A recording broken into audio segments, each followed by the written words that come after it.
September 2014, Ames, Iowa. A flat, quiet college town of 66,000 people, most of them students at Iowa State University. Among the roughly 5,000 Chinese students scattered across Iowa's universities, Tong Shao was someone people remembered. 19 years old, barely 5'2", with an energy that made her seem bigger than she was. Her friends called her "Little Sister," partly because of her size, partly because of the way she made people want to look out for her. She could solve a Rubik's Cube in under a minute. She danced at fraternity parties, she taught American students Mandarin, and she was pulling a 3.75 GPA in chemical engineering, one of the toughest majors on campus. Tong had come to Iowa from Dalian, a coastal city of 7 million people in northeastern China. Her father worked in food safety inspection. Her mother was a homemaker. She was their only child, their entire world packed into one small, brilliant girl.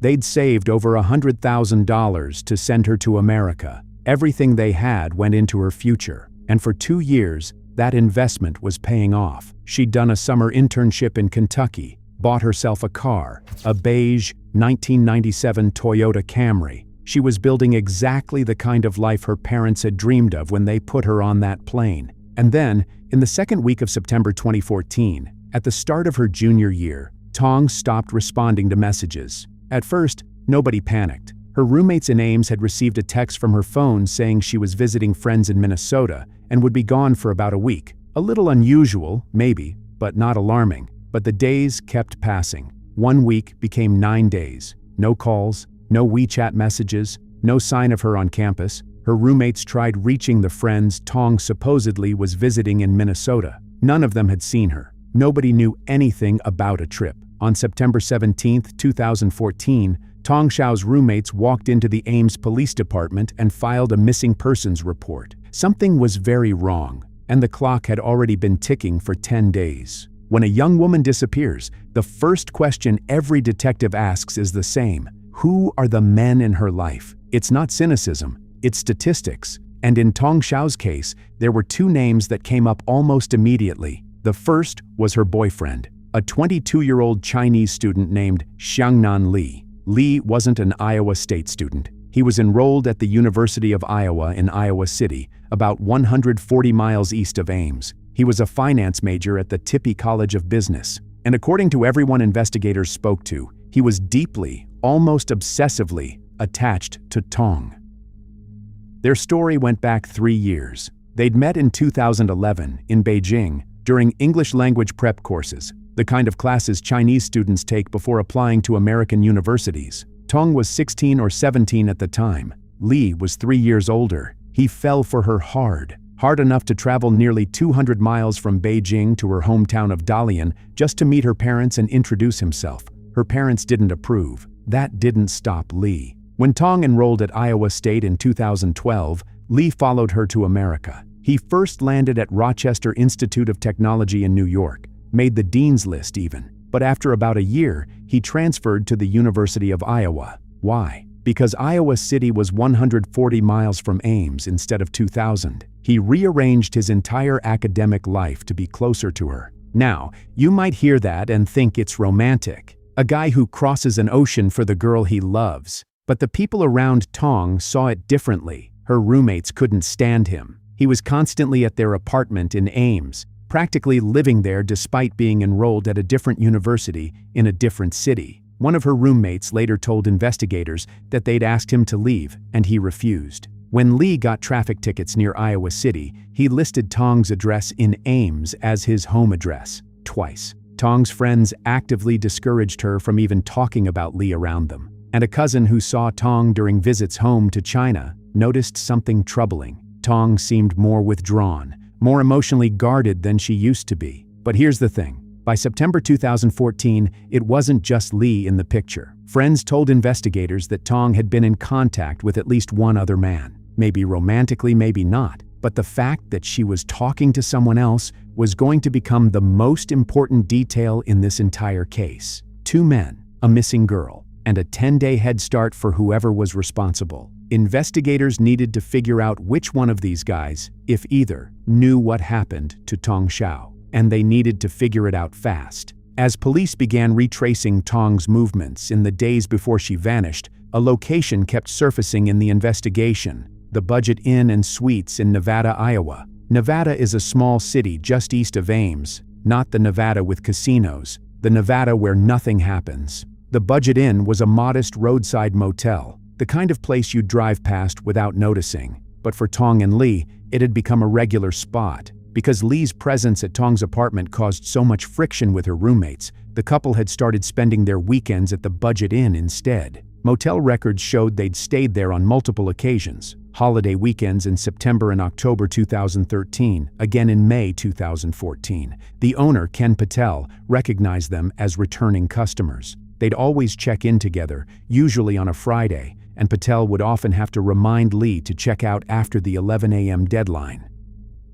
On September 6, 2014, a Saturday, Tong and Lee stopped at a convenience store called Come and Go. Tong's card records showed the purchase, and when detectives pulled the surveillance footage, they saw the couple walk in together. It showed Tong and Lee side by side at the counter. They looked relaxed, comfortable, like two people who had no problems at all. That evening, they checked into room 218 at the Budget Inn. Ken Patel saw Tong walking through the motel lobby, alone. Nothing unusual. That was the last time anyone, other than Lee, saw Tong Shao alive. The next morning, September 7th, Patel noticed something strange. The gold-colored 1997 Toyota Camry that the couple had driven to the motel was gone. The room appeared vacated, but Lee hadn't stopped by the front desk. He hadn't asked for a late checkout like he always did. He'd just left, sometime in the dark, early morning hours, without a word. The motel's security camera ran continuously,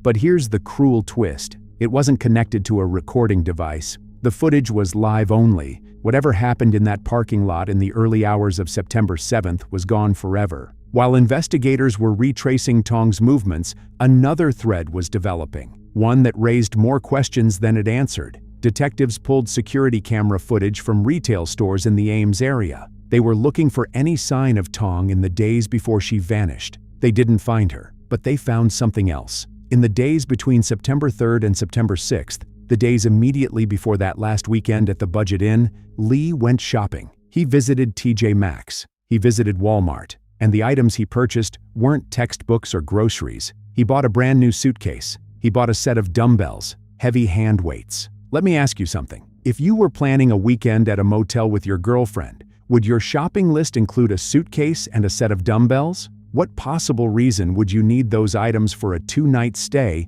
at a roadside motel? Detectives didn't have an answer yet, but they wrote it down, and there was something else. On September 5th, the day before the couple checked into the Budget Inn, Lee booked a plane ticket, a one-way ticket, from Eastern Iowa Airport in Cedar Rapids to Chicago, then to Los Angeles, then to Beijing. One way, not round trip. One way to China, a suitcase, a set of weights, and a one-way ticket out of the country, all purchased in the same 4-day window, right before Tong Shao disappeared. Maybe there was an innocent explanation. Maybe the suitcase was for a trip. Maybe the weights were for exercise. Maybe the ticket was for a family visit. Or maybe not. Investigators kept digging.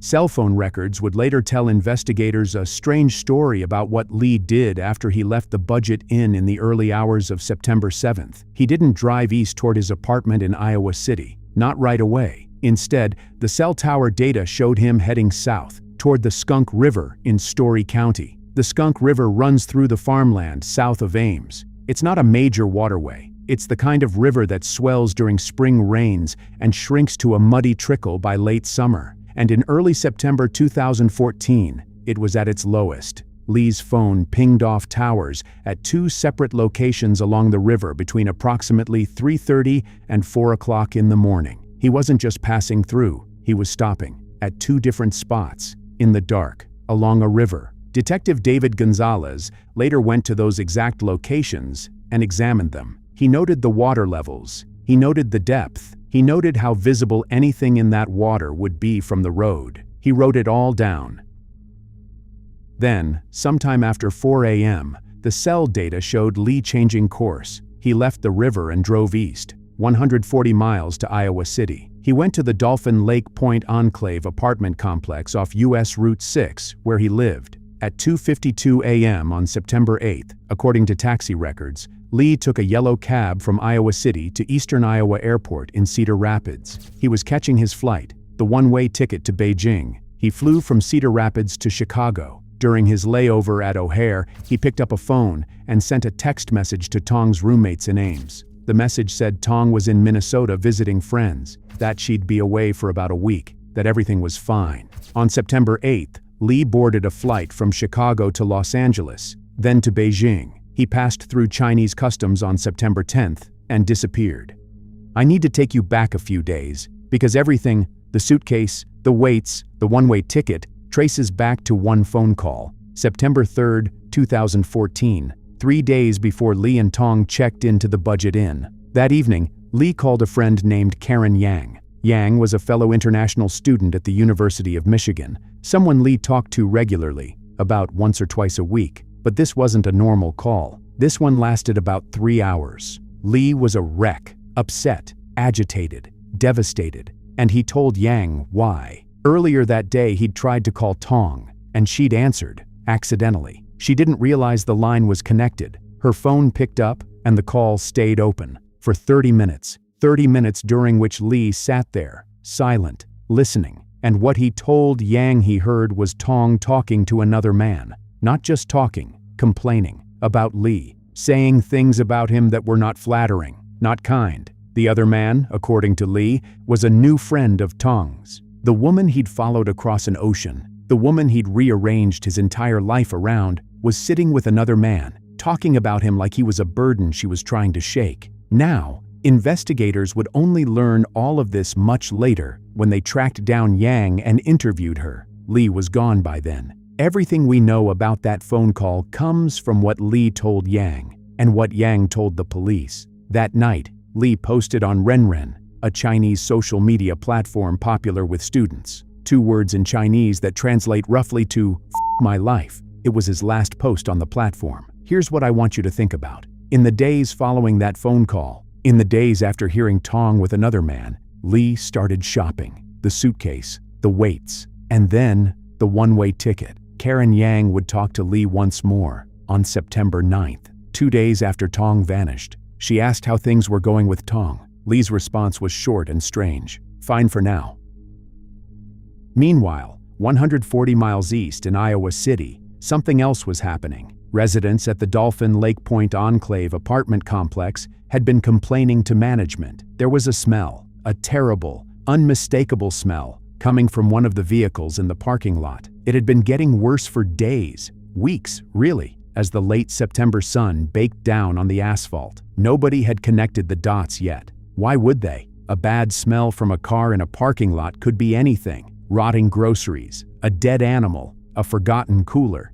On September 26th, Iowa City police officers, who had already been investigating Lee's BMW in connection with a separate matter, received the notice from Ames about Tong's missing Toyota Camry, beige, 1997, Kentucky plates. They looked at the parking lot at Dolphin Lake Point Enclave, and there it was. Officers obtained a search warrant and approached the vehicle. The smell hit them before they even reached the trunk. They popped it open. Inside was a suitcase. Inside the suitcase was a body. Beside it, a 15-pound barbell. Around the head, a towel wrapped tightly, white, premium quality, consistent with the towels used at the Budget Inn and Suites. Tong Shao had been in that trunk for 19 days. In the Iowa heat, in a parking lot where people walked past every single day, got in their cars, drove to class, came home, and never knew that a murdered girl was decomposing 20 feet from where they parked. 19 days. While her roommates were waiting for a text that would never come.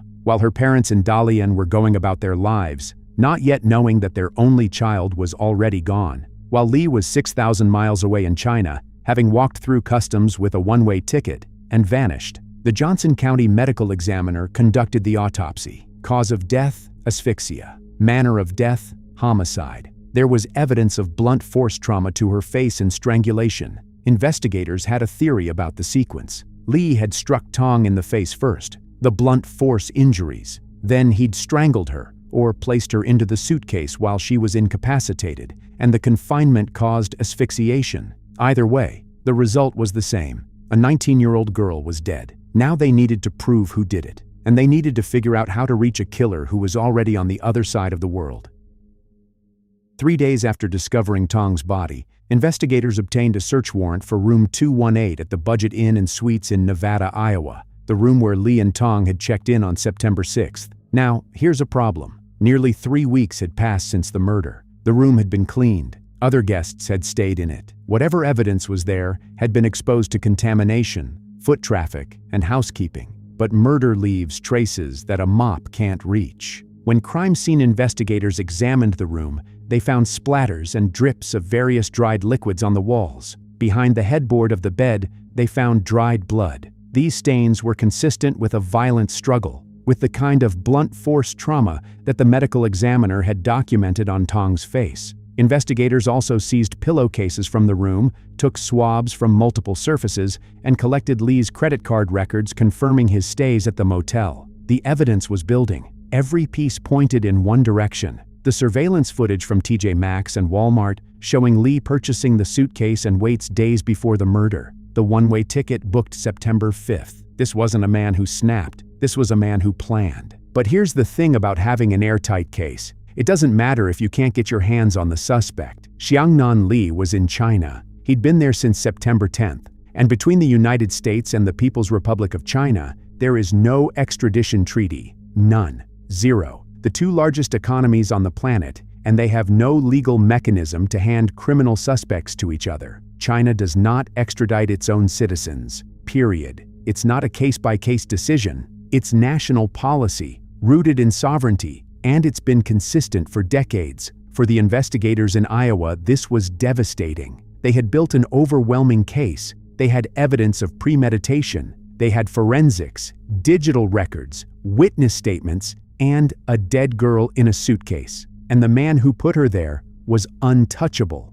In early 2015, Johnson County charged Lee with first-degree murder and obtained an arrest warrant. Under Iowa law, first-degree murder carries a mandatory sentence of life in prison without the possibility of parole. That's the sentence Lee would have received if he'd been tried in Iowa. No plea deals, no early release. Life means life, but the warrant was useless. You can't serve a warrant in a country that doesn't recognize your authority. Lee's name went into international databases. Interpol was notified, and then they waited. Meanwhile, something interesting was happening on the other side of the Pacific. The case had gone viral on Chinese social media. The story of a Chinese student murdered by another Chinese student in America. It resonated. Parents who had sent their children abroad, or were thinking about it, were shaken. Lee's photos were being circulated online. People were furious, and that public pressure may have played a role in what happened next,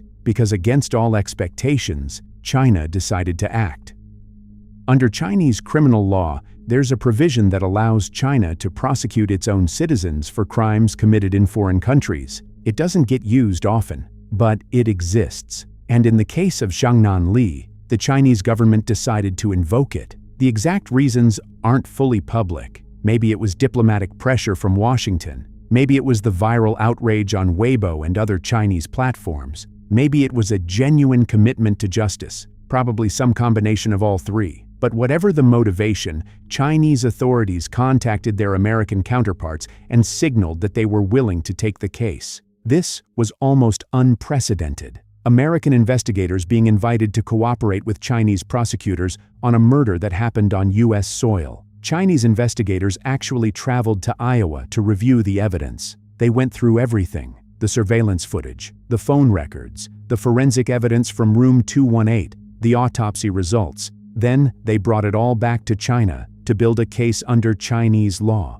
And then, on May 13, 2015, 8 months after Tong's body was discovered, Lee walked into a police station in Wenzhou, his hometown, and turned himself in. Now stop and think about that for a second. This man had fled the United States after committing a murder. He'd used his victim's phone to send fake messages. He'd booked a one-way ticket and disappeared into a country of 1.4 billion people. For 8 months, he was free, and then he surrendered, voluntarily. Why? I'll be honest. I can't tell you what was in Lee's head. Maybe guilt finally caught up with him. Maybe he knew it was only a matter of time. Or maybe, and this is something you need to understand about the Chinese legal system, he was making a calculated decision. In China, voluntary surrender isn't just a nice thing that judges appreciate. It's a formally recognized mitigating factor that can significantly reduce your sentence. It's built into the law as an incentive. Turn yourself in, and the system will reward you with leniency. So was Li's surrender an act of conscience, or was it a legal strategy? Remember that question. It's going to matter at the end. In March 2016, approximately 18 months after Tong Shao's death, Li stood trial at the Intermediate People's Court in Wenzhou, China. And here's something remarkable. Sitting in that courtroom, observing the proceedings, were two Iowa City police detectives, David Gonzalez and Andy Rich. Along with them was Assistant Johnson County Attorney Elizabeth Dupuich, American investigators invited by the Chinese government to witness a Chinese trial for a crime committed in Iowa. But the courtroom they walked into operated under rules completely foreign to the American legal system. And those differences would shape everything. First, no jury. Chinese criminal trials are decided by a panel, in this case, 2 judges and 1 citizen representative. 3 people would determine Li's fate. And unlike an American jury, which hears everything for the first time during trial, these judges had already reviewed the entire case file, every police report, every forensic result, every witness statement. They'd read it all before Li even entered the room.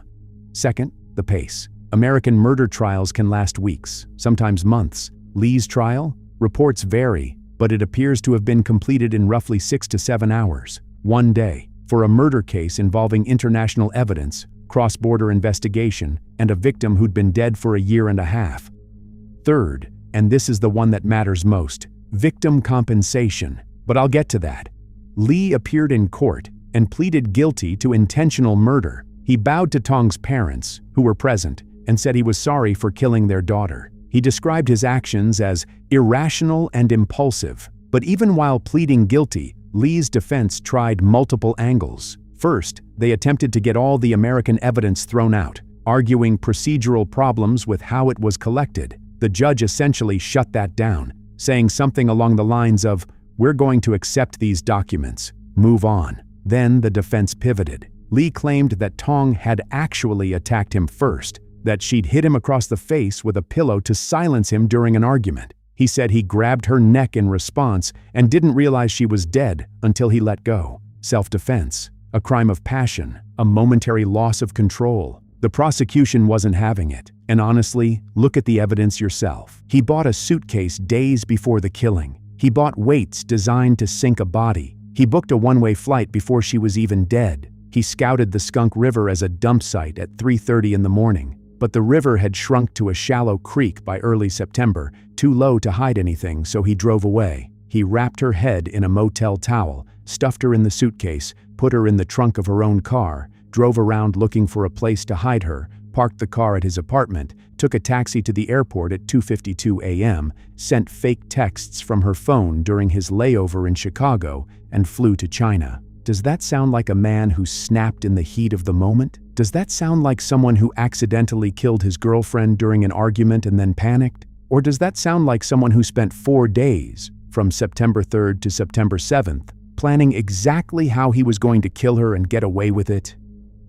There's one more piece of this story I need to tell you about before we get to the verdict, and it's the part that, depending on your perspective, might be the hardest to hear. The day before the trial, March 22, 2016, Tong's parents met with Li's parents. Li's parents begged for forgiveness. They expressed remorse for what their son had done, and they made an offer, 2 million Chinese yuan, approximately $300,000, compensation for the loss of Tong Shao. Tong's parents initially indicated they were unlikely to accept. And then, 30 minutes before the trial began, literally half an hour before the proceedings started, they changed their minds. They took the money. Under Chinese law, acceptance of compensation from the defendant's family can be interpreted as a form of forgiveness. It carries legal weight. It's a recognized mitigating factor that can influence sentencing. Did Tong's parents genuinely forgive Li? According to a family friend who spoke with CNN producer Shen Lu,